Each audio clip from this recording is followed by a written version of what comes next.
As all little girls are at the age of 5, I loved when my grandparents, or as I called them, Nani and Poppy, would come into town and visit me and my family.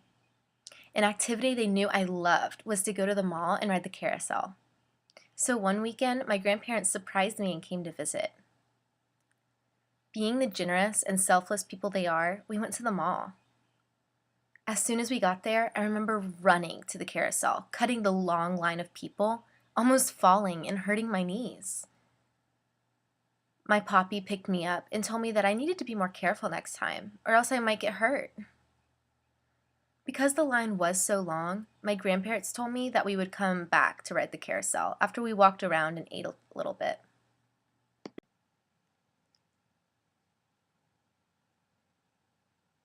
On the way through J.C. Penney's, my Nani, my grandmother, wanted to look at some clothes before we rode the carousel.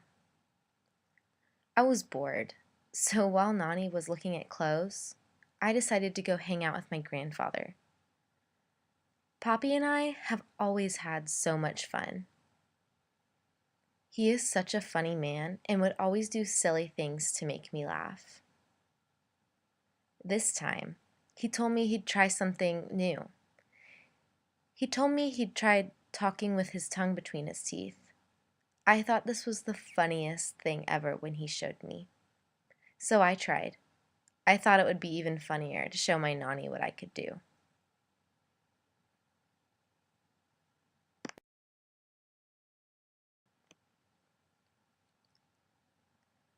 As I was walking over to see my Nani, I was practicing what I was going to say to her with my tongue between my teeth.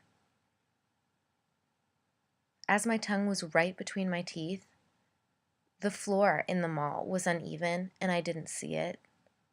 I tripped and fell on my chin, which then made me bite through my tongue. My tongue had a hole in it from biting through it.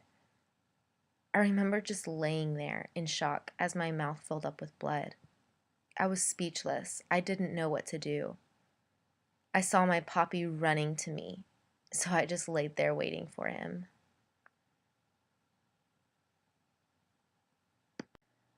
After I fell, I distinctly remember my Poppy picking me up and asking a cashier at the restaurant for a cup. He gave me a cup and told me to hold it under my chin for the blood to drip in. I was so scared. We then walked to my grandparents' car, and I was really unhappy about not being able to ride the carousel. My tongue did not really hurt that much. It just felt really numb.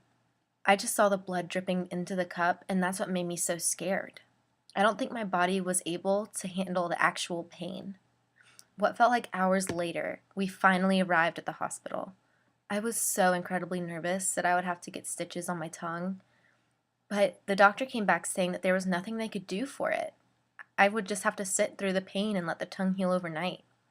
Thankfully, they were right, and I am left with a small, almost invisible scar.